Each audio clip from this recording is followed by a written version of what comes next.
Uh, Good morning, Sylvia. Good morning, everyone. I want to welcome Sylvia here to College of the Desert.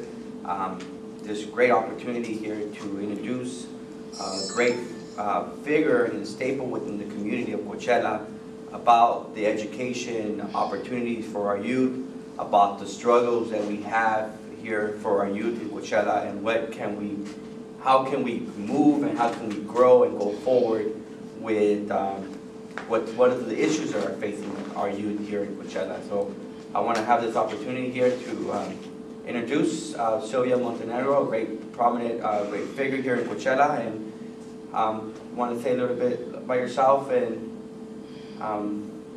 Yes, Javier. Thank you for inviting me this morning, and I must tell you that my beginning, why am I interested in community development and the impacts of community life in our youth, beginning with the child who goes to preschool or Head Start the very first time. The impact is powerful. The formation of a young child is powerful. Elementary school, middle school, and high school. We in Coachella have right now, as we speak, families building their own homes through the Coachella Valley Housing Coalition. These are entire family units. They build their homes. They have a beautiful home when they finish. Now, the environment changes for the child or for the youth of the family. Right. The entire family. What are the impacts of better living? Is there a plan? Does the family have a plan for the kids? What are they going to do? Is there a plan of success? What is the plan of success? Right. I say it's through education. There is not any other way. It must be through education.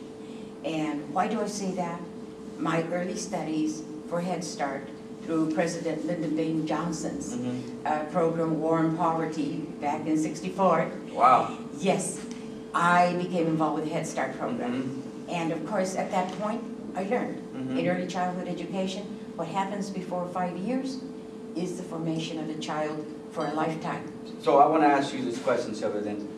It seems like you have a lot of background and a lot of experience with K-12 Head Start education. How can we develop educational opportunities for kids right now for what you define our youth and the values? How can we develop educational opportunities in Coachella? I say, it's time to call on the Esa, what's your plan? What are you going to do? Now that you have a beautiful home to live in, and it's safe, what are you planning to do? Is your plan to be successful in school?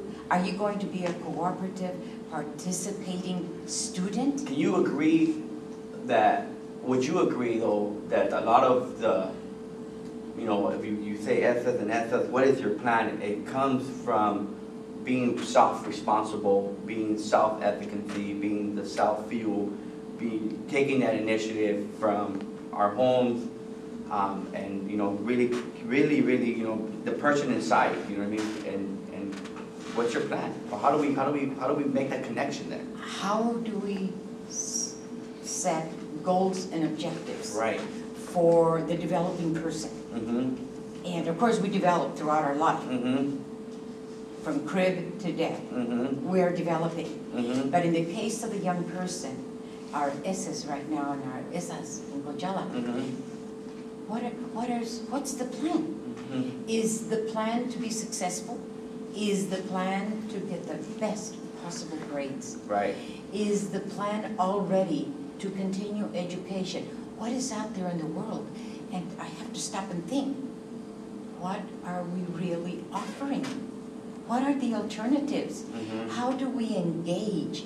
How do we cause the young student to say, there's a better life for me? It's not staying at home babysitting, having babies as a teenager, being a teenage father, graduating from school, high school maybe, or dropping out. So what am I going to do? How important is the family unit in now that we're the family unit support? How important Extremely important, Javier, because the support unit whether it's a mom, a dad, the grandparents, tios, tias, someone who takes an interest. There must be an interest in the young people of our community. And what is the interest? The thrust is education. There is not any other way. Right, I would agree. I would agree that the unit support in the family. I know for myself that I grew up in a home where family and unit was very much important. You know what I mean, in terms of even me being what you call success or moving on into our education and going on into higher education.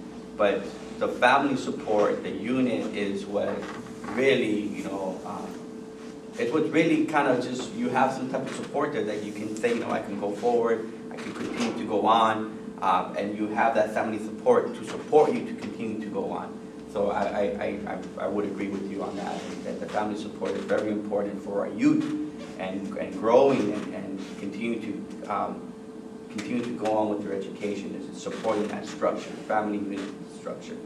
Very important. Very important. At all times in life. Right. Even when the young person has a failure, we might call it. As older people will say, it's a failure. Right. Is it a failure or is it a building block? Right. How would you like it to be? And I even heard, is it a failure or is it a stretching moment? You know what I mean? Let's work on that building block. Let's stretch that. Whatever that failure might be, define quote unquote, but it's stretch it. You know what I mean? Let's improve on that. And then we need to consider the health of the young person. The health is very important.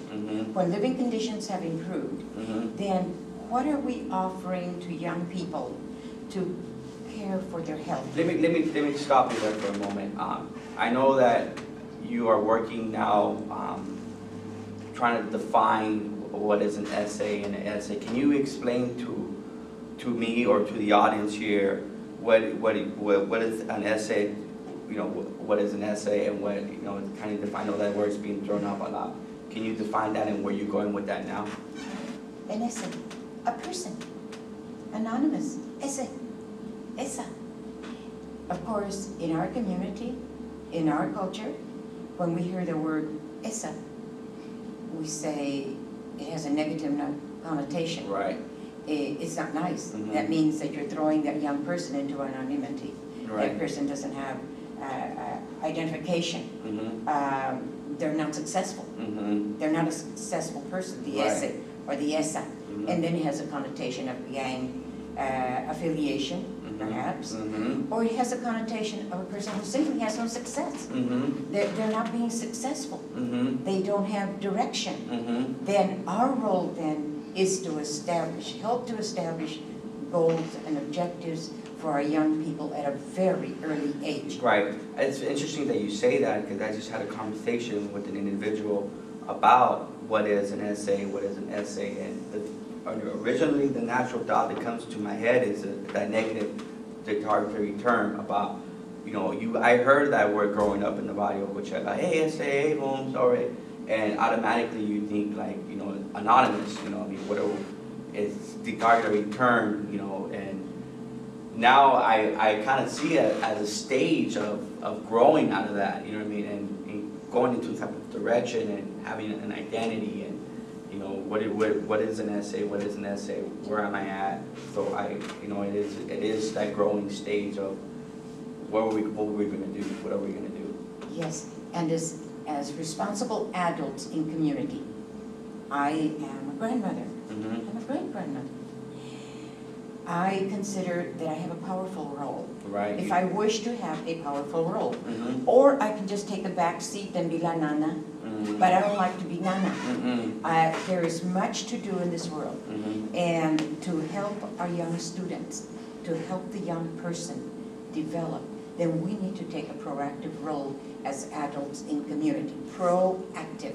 Not just words, proactive. So I want to thank you and continue to do the hard work that you're doing in Coachella, and keep being engaging. Don't be that nana, be that proactive role and be a role model for all our youth here in Coachella. And thank you, and I appreciate your time here. Thank you, Javier. Thank you. So, Javier, if I go up to Professor Lujan tomorrow and I say, hey, essay, that would be the wrong thing to do. Yeah, you don't want Yeah, to say he's that. gonna look at you like, hey, wait a minute, I'm successful. Hey, yes, what